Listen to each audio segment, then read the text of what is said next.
Today we're going to talk about Nio's innovation method and how they continuously innovate in new products despite them looking very similar. So the newest ET7 was just released, the refurbished 2023 version of the ET7 with over 15 improvements in the car. And here I have it all over here translated and you guys can see. But this has generated a lot of heat and also a lot of discomfort amongst existing ET7 buyers, and especially those that bought just months or days before this was announced. Every new product they release has some very nice or new features that aren't present on the previous generation cars. For example, the new ES8 and the new EC7 actually has a much larger heads-up display that displays just a ton of information that's not present on the ES7 or the ET7, despite them all being second generation cars. And despite the EC7, is supposed to be like the coupe version of the ES7. And then also another big innovation factor is the seats. I don't know if you guys know this or not, but Nio has just, I've kept this under the rug for you guys, but Nio has had a lot of scandals with the seat comfort. So Nio has finally, of course, decided to make their own seats, starting with the ES8 and the EC7. So it's Nio's own proprietary seat. Before, they used to have a manufacturer, a third-party manufacturer manufacture the seats for them. But there was a lot of scandals going on, just uncomfortable. Nio having to offer upgrades for the seat comfort and also the angle of the seats. A lot of people complaining that, they got back pain, and etc., etc. So it's good that Nio made their own seats, but these own self-developed seats aren't on all Nio's second generation cars. Nio's ES7 doesn't have these new seats. Nio's new ES6, however, does have these new seats. Nio's own seats. This gives rise to the problem that when you launch a new car, there's certain functions are much better than the previous car, despite the new car being cheaper than the previous car. And if you guys have known me for a long time, I've said before this update to the ET7, I've always said that even if the ET7 was the same price as the ET5, I would still get a ET5. But of course, with these new improvements that they made to the ET7, the ET7 is of course restored to its whole glory. Everything hands down better than ET5. Whereas before, ET5 actually still had things better than the ET7, which should not have happened. Another cool little thing that they've added is on the EC7, you can actually swipe on the side of the car and that opens up the charger. And I'm told it's mainly because Nio doesn't have the capacity to make everything new or innovate on every single piece of the car all at once and release a brand new car like that.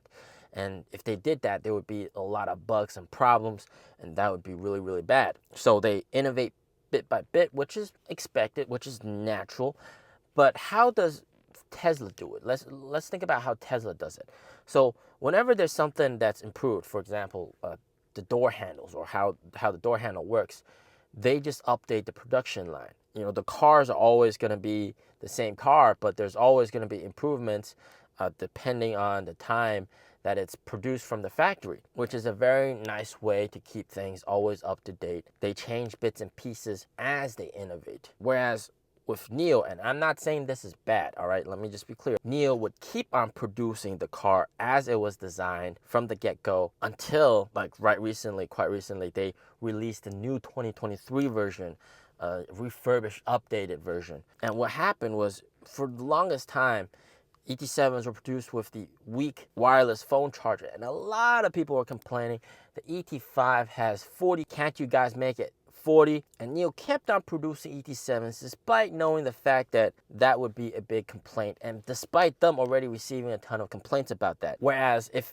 this was Tesla, they would of course wireless charger on the production line, and then the ET7 would be updated as it goes. As a result of this, what you end up seeing is a lot of those smart people that really compare the nitty-gritty details, and also you guys who know about the details of the car, you guys will see this kind of disparity. ET7, I'm paying more, but the wireless charger is weaker. ES7, I'm paying more for the car, but the seat comfort is worse than the ES6, with ES6 having Nio's own self-developed seats. And that would really hurt sales. Who would still buy an ES7 with this new ES6 the ES6 is so good. Unless you wanted air suspension and you really wanted stronger motors that improves the acceleration by like half a second, then sure, you can get the ES7. But if you look on the Nio app, just so many ES7 owners are asking for compensation because they got fooled. They feel like they got tricked into buying the ES7. You might call these guys paid trolls, but these guys are legit Nio owners because they got the blue V check mark. So this is an ET7 owner who's just very disappointed with this new update and how he's being left in the dust. How Nio promised a plan for improving the wireless charger and also improving the seat comfort, but all the improvements went on to the 2023 version of the ET7 and the old ET7s got left in the dust. He was very deeply disappointed by this, of course, and with his harsh words, he hopes that Nio goes out of business and the senior executives hurry up and find a new job. And of course, these guys are going to form their own group, and it's just never good when that happens. And here we got ES7 Nio owners collectively complaining about the same thing. They want to have the option to upgrade to the Nio self-developed seats and also the matrix headlights, which is basically everything that the cheaper ES6 has, but the more expensive ES7 doesn't have, or compensate them accordingly, 500,000 Nio points. And some people asked, they agree, what did you buy for that extra 100,000 over the ES6? And the response, air suspension. And of course, we can just say, hey, too bad, so sad, all right? Don't argue with me, and I'm just going to say to them, too bad, so sad, right? But what Nio should have done is they should also update the ES7. Whatever functions and features that's new on the ES6, add that to the ES7 as well, like the new self-developed seats. If you still want customers to choose the ES7 and not just go for the ES6, then you got to update that, make it at least better on all aspects, or even like the same on some aspects as the ES6 and not inferior. You get what I mean?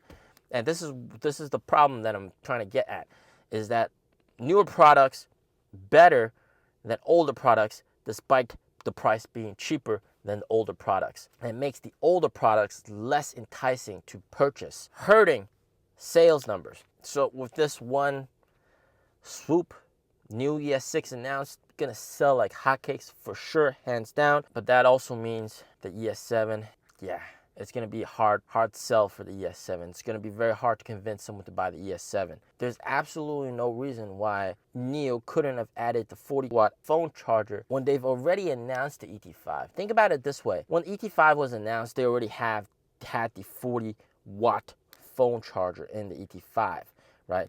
But ET7s weren't delivered yet. It wasn't until March of 2022 when they started deliveries of the ET7. They had plenty of time to add the 40-watt phone charger into the car, other optimizations into the car, but they didn't. What do you think about Nio's innovation method? Should they do it like how Tesla does it? Whenever there's something new, add that to the production line and then launch that as the production line is rolling? Or should they do like what they're doing right now, every couple of years or couple of months, refresh the whole thing? I'm more in favor of whenever there's some new innovation, just add that to the production line of the car instead of innovating the whole thing altogether. But at the end of the day, it's good to see Nio innovating. Innovating is better than no innovating and just having an old product. So kudos to Nio for adding all those cool features and self-developed seats. Those seats are very, very comfortable. All right, stay safe, stay healthy. Peace out.